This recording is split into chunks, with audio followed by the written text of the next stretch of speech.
personally, fear and doubt. I want to know from you personally, what limiting beliefs do you have that you still deal with? Good. So, how do I deal with fear and doubt? Number one, I deal with it. Right? No, there are a lot of you in the room, honestly, and I want you to raise your hand because I want other people to see that you're in the room. That you have a fear of conflict. You hate conflict. You would prefer not to deal with conflict. Let me see your hands. Good. So I just answered number one, I deal with fear. I don't have a problem with conflict.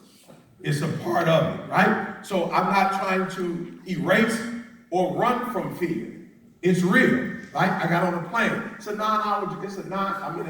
7-hour flight from Detroit. It's a lot of water between, you know what I'm saying? It's like a big body of water between. I'm not gonna act like I got on the flight and like, oh, nothing's gonna happen. I'm like, yo, this is a long flight. I hope my man know what he's doing. You know what I'm saying? I saw him when he came in. I'm like, I hope he had a good night's rest. You know what I'm saying? We got a long flight, 7 hours. Like, I hope you can stay alert for 7 hours. Right? So, but I did not get on the plane because I had some trepidation. Are you hearing what I'm saying? I didn't go, this is spooky. Like, you know what I'm saying? It's not like flying from Detroit to Chicago. You feel me? And so when we had a little turbulence, a couple of times, I was like, whoa, okay, all right, good. All right. You know what I'm saying? But listen to what I'm saying. I'm here because I didn't run from my fear of flying. Are you hearing me? So I didn't say I got on the plane and was like, oh, this is gonna be great. I don't know if it's gonna be great or not. I'm not in control. Somebody else is in control, and I don't even get to see him. I'm just being real. There's not even windows so I can look out and see what's going on. You know what I'm saying? Like in the middle, right? So number one, the way you deal with fear, or the way Eric deals with fear, is I deal with it. Number two, I understand that the reward is on the other side of fear, not on this side of fear. So whatever it is you say you want, if you can get beyond that fear, you're in London now. I'm here now, right? So I dealt with whatever fear of flying, and I'm physically here, and there's some things that are going to happen in my life for coming under the conditions in which I came. So not only am I going to be blessed because I'm here, not only are doors and opportunities going to open up for me because I'm here, because there are blessings that will not open up to me based on social media. I have to physically be in the space. On the way here, I took a picture with a couple of you. I touched you. There's some things that will not happen if I'm not present. So for a lot of you, your success, right? You have sabotaged your success because you've allowed fear to pump you. So to feel fear, there's nothing wrong to feel you feel it because you are human, because you have emotions. The problem, however, is because you don't like to deal with conflict, you run every time the anxiety is high enough. All right, so here's the third thing that I think is critical. Whatever it is that you're trying to accomplish has to be equal to or greater than the fear for you to approach that fear, right? So you got to do me a favor. You have to, and I want you to write this down. If you don't face your fear, other than yourself, who are the people who suffer? Right? So I'm going to give you 4 or 5 things to work on as we move beyond this. Because the conflict you feel is real. The anxiety you feel is real. This is why there's a small percentage of people who actually are in the 1%. Right? There's a small group. And you got to understand something. When you watch me from your computer, your phone, you have to understand in the United States of America, it wasn't designed for me to be a part of the 1%ers. Right? So not only am I a 1%er, it wasn't set up or designed for me to be a 1%er. So there's a lot that I had to go through to literally become the best in the world. Are you hearing what I'm saying? So the first thing I do when I get fearful is I have to ask myself, look, I'm just being real. I'm just going to keep it 100. As I was driving, I had a long week, right? I unfortunately, and you might not think it's unfortunate, but I had a schedule, and out of nowhere, CP3, who is a basketball player for the Houston Rockets back at home, National Basketball Association. Some kind of way they wanted to surprise me, and they created a shoot for me. That wasn't in my schedule. I actually flew to a city the night before with my family. I had to get up the next morning and go to Houston. That wasn't a part of the plan for me, right? So I had to fly to Houston, couldn't fly back because the game was so late, ended up getting back to Alabama where I was, had to speak. Are you hearing what I'm saying? So I'm coming here, then I lost my driver, right? He just started dating. I don't know what it is with guys and just dating. Like they can't do two things at once, right? So he's dating now. I don't see him no more. I'm like, what in the world? He just like fell off the face of the earth. Like he got into a serious relationship. I'm like, wow. I didn't even know where he lived. I'm like, where does he live? He lived in Lashley. Like, no, he lived with his girlfriend. I'm like, live with his girlfriend? Where's his girlfriend there? She lives outside of Detroit. I was like, oh, so he's in Detroit. Like, wow. Just lost my drive. So I'm driving myself now. I went like 2-3 years not having to drive. So imagine now I'm tired. There's some things I have to do with the church, some business I have to take care of. We just closed on a property in Chicago. Like it was a lot. So I remember driving, and all of a sudden, I don't know what happened, an accident or whatever, but it was at a standstill. And I was thinking like, whoa, it's a standstill. Maybe this is a sign that I shouldn't go to London. Watch this though. Even though in my mind I said, this might be a sign that I'm not supposed to go, it wasn't a sign to turn around. You gotta hear what I'm saying. Like I didn't go, okay, it's a traffic jam, I turn around. I didn't do that. It was a traffic jam, and I picked up the phone and called the airline and called my boy, like, yo, I'm running late, right? So I'm gonna not only need valet, I'm gonna need y'all to be outside when I get there. All right, I'm gonna need y'all to take the keys. Like I may not even have time for a ticket, right? So we're just gonna boom. When I get there, I probably have 40 minutes, but I think I'm good because I'm gonna go through clear, and it looks like the plane is like right there. So I don't have to go up or down. It's like gate 50, which is like, it starts at 43. So I'm like right there, right? So I didn't go turn around. I went, I'm scared, I'm fearful, but we gonna still press toward the mark, right? And so what you have to do for me is that when you are fearful, you have to stop giving yourself an out. Right? A lot of you give yourself an out. You like, oh, this is a sign that I'm not supposed to do it. And then you turn around when you're not supposed to turn around. So you take all of your energy that is supposed to be used to make your dreams become a reality. And now you take that energy and you go away from your dreams and goals.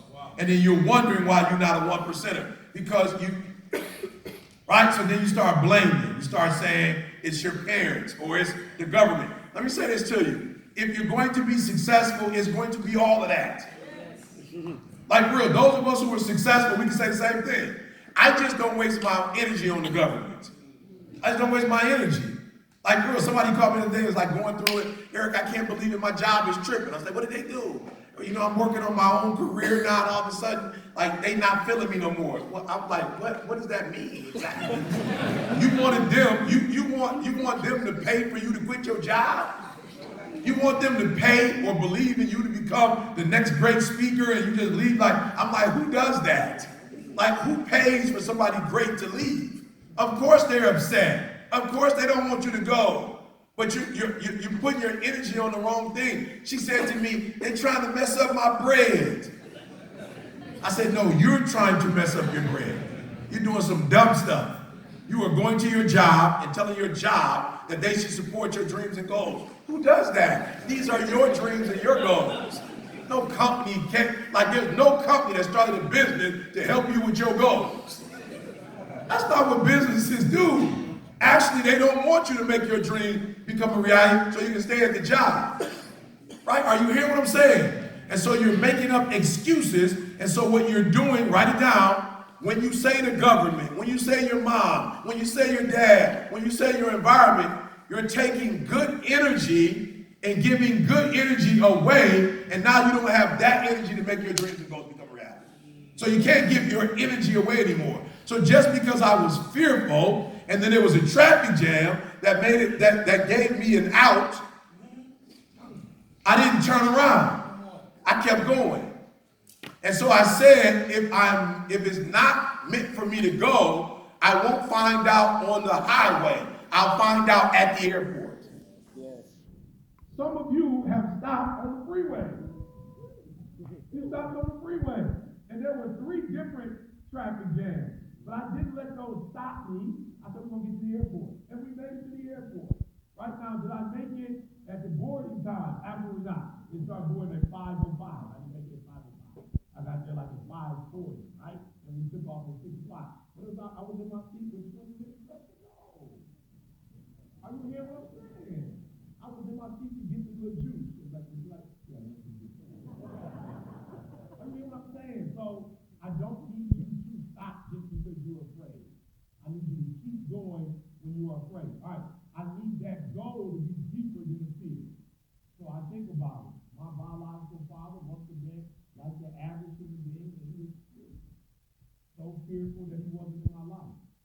So fearful that he took drugs. Now, a lot of people say, man, yo, dude was struck out on track, you know, I can't believe that he abandoned us. No. When somebody uses drugs, they don't use drugs because they want to hurt themselves.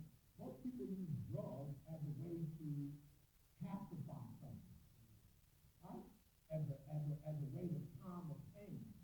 So I'm sure because my father had multiple kids, had multiple women, and he wasn't taking care of a couple, that's painful. And so the way he tried to medicate that pain was to use drugs. So I said to myself, for whatever reason, it was so difficult for my father, and he just couldn't wake up. And so what he did for me was, he put me in a position that now I have to do for myself what my father should have done for me. Right? So there's some things that my father should have done being in my life that I did not get. So watch this. Every time I'm fearful, all I think about is your father was fearful, your grandfather was fearful, and so they handed down poverty to you. They handed fear down to you, and doubt down to you, and low self-esteem to you. They handed you a terrible hand.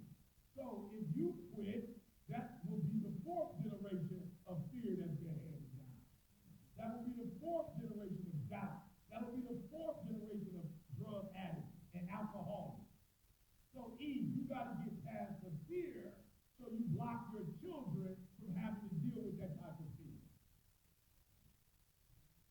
Are you hearing what I'm saying? Listen to me carefully. I need you to hear me. So I get so upset sometimes with my son, I have to be patient. Because when my son tells you, Dad, I got a lot on my plate, I'm thinking, what? You got a lot on your plate.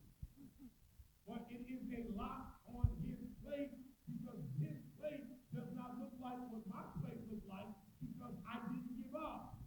So the challenge that he has is he's not making enough money. My man came out of God, I hired him, right? I paid him like 50 grand, plus he gets other incentives to do what he's supposed to do. Right? I bought property for him so he can manage property. And he's telling me, Dad, my life is, I'm like, what? Like, my father never gave me 50 cents. I paid for you to go to college. Like, literally, you didn't pay a dime. You don't know what a loan is. You work for Coach Izzo. You work for Michigan State basketball. You're 3-4 top friends in the NBA making $8 million. Like Draymond Green, we was at the game in Houston and they were playing the Warriors. My son called Draymond. I'm like, son, problem? What kind of problem do you have, son? You guys were in the summer on a yacht. I never been on a yacht a day in my life in South Beach, Florida. But because I did not quit in the face of fear, my son's problem looked totally different than my problem. And so what you have to do when you're fearful is say, if I don't deal with this fear, then the next generation will have to deal with it. And how selfish of you to pass that down. If you're going to pass something down, pass courage down. Pass faith down. Pass integrity down. Pass wealth down. If you're going to pass something down, you got to teach my children right now. Our goal as a family is to start a bank. We should be lenders and not borrowers. So I'm teaching my kids your little homie called you and say you need 1,000, don't say no. Say yes. If the bank is gonna give you a 7% interest, you give me 4%. Right? I'm your boy. I'm gonna pay you 3%. Right? So here's the 1,000. I'm sending you back 4%. Are you hearing what I'm saying? So put some of your money to the side and create a bank first with your friends, then with your family, and then with the world. Are you hearing what I'm saying? So was I afraid to get PhD? Absolutely. I was the first one in my family to get PhD. I don't like to write or I don't like to read. But what number 4, whatever it is, number 5, I'm more fearful of being stuck. Are you hearing me? I'm more fearful of being the same version of Eric Thomas 5 years from now.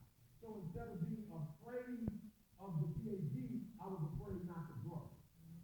I was afraid not to be in the 1%. I was afraid not to see how far this speaker could take me. So am I fearful like most humans? Yes, I do have fear. Right? Limitations. What are my limitations? I just told you, a bank. So my limitations are doing things that people say I shouldn't be able to do. Right? Doing things and not having the support. Right? Not having the people, because when people don't believe you can do a bank, that means that people don't give you their energy. People don't give you their support. Right? People don't give you their resources when they don't support you. So yes, those are my limits in that, man, can I do this without support? Can I do this without resources? But here's the deal. Make sure you hear. I do not quit because I'm afraid. I do not doubt because I'm afraid. I put things in place that challenge me to deal with my fear and get on the other side of my fear. And I have never regretted getting on the other side of fear. What I do regret when I was younger, and I would let fear stop me because it was just so overwhelming. Now I understand. Those of you who raise your hand, conflict is a part of the game. There's nothing you can do about it. And if you are afraid to deal with conflict, you are automatically removing yourself from a large number of opportunities and success that you could embrace if you just got past that 5 minutes. Can I be real with you guys? Let me be honest. Let me say it this way. So for those of you who are like me, you have food challenges, right? So I always say to myself, like, no more pop. Like, this is the year. Right? No more pop, right? So one of my things is when I'm on the plane, like they bringing it like free. And I'm like, man, one thing not to pay for it, but you just handing it to me. Right? So here's my thing. I'm not saying I'm always successful, but listen to me for those of you struggling with conflict. I always say to myself, if you can say no, that feeling that you get when you say no, somebody help me out. Like that urge you get, how long does it last? To be honest, the average urge, I don't care what it is. That average, like for you, what is that toughest thing? Somebody might, vial of celibacy. Like, what's that? When you get that urge, let's just be honest. Somebody raise their hand and tell me, generally, how long does an urge last? 5 minutes. And that's long. That's long. Right? But let's just say for real, whatever that urge was, it was 5 minutes. Right? If you can get past the 5 minutes, it's gone. It's not like the urge keeps coming back every 5-10 minutes. You feel me like that? It's not like every hour on the hour, you keep feeling that urge. So if you would get past that urge of not dealing with conflict, and you would just deal with it for 5 minutes, the rest of your life would be so phenomenal. But if you let it paralyze you for the rest of your life, because you didn't want to deal with it, you're going to miss out on so much stuff. I.e., a solar company, I would have missed out on that opportunity. Right? Had I not wanted to deal with conflict. Right? I would have not made millions of dollars as a speaker had I not wanted to deal with conflict. For real. I speak to people all the time. How much? I tell them, 50, 60 grand. I don't have it. I'm like, look, you're a corporation. Back in the day, I'd be like, how much do you want to give me? 20. Nah, I'm not going to do it. Right? No, and I remember when I was younger, I'd go, well, I'm going to take the 20 because I'm an African American. And I know that if I was, Caucasian, they would probably pay me more, but I should just be grateful for the because my grandma didn't make this kind of money, my father didn't make this kind of money, and if I say something, they may say, we don't want you at all. Right? So I feared that by speaking up, I might not even get the 20 at all. But now that I'm not tripping on conflict, I'm like, here's what we'll do. It's 60, but I'll do it for 50 right now. But if you don't take the 50 right now, and you call me 2 days from now, it's 70.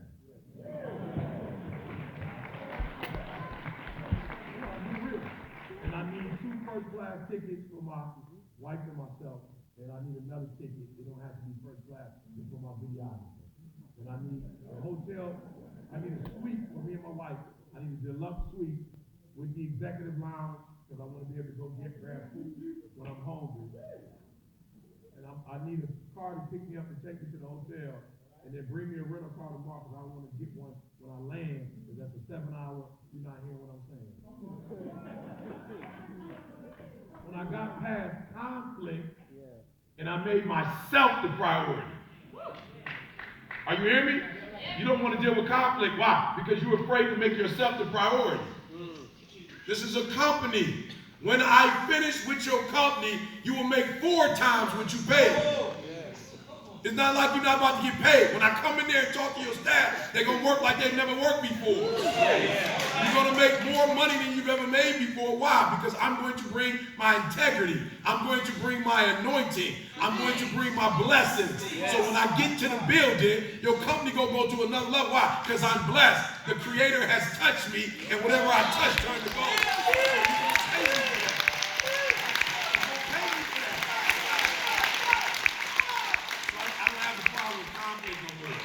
Because I understand what it's really about. And the last one, for a lot of you have conflict problems because you don't know who you are. You don't know. You are allowing people to tell you what should and shouldn't be done. Because, never forget, Bob Proctor told me, when I told him what I charged, he's like, whoa. You charge how much? Like, Bob Proctor told me back in the day, like, yo, you the best, kid. You only charge what? I was like, 10 grand. He's like, look, at least 20. All right, watch this. When I went back to him, he said, how much did you charge? I said 20. He was like, I'm disappointed. I was like, why? You told me 20. He said, I never told you 20. I told you no more than 20. But because you have a low self-esteem, you heard 20. I never told you 20. I said no less than 20. So how no less than 20 turned into 20? I'm not 100% sure. That's not what I told you. I said no less than 20, right? So then I said to Bob Proctor,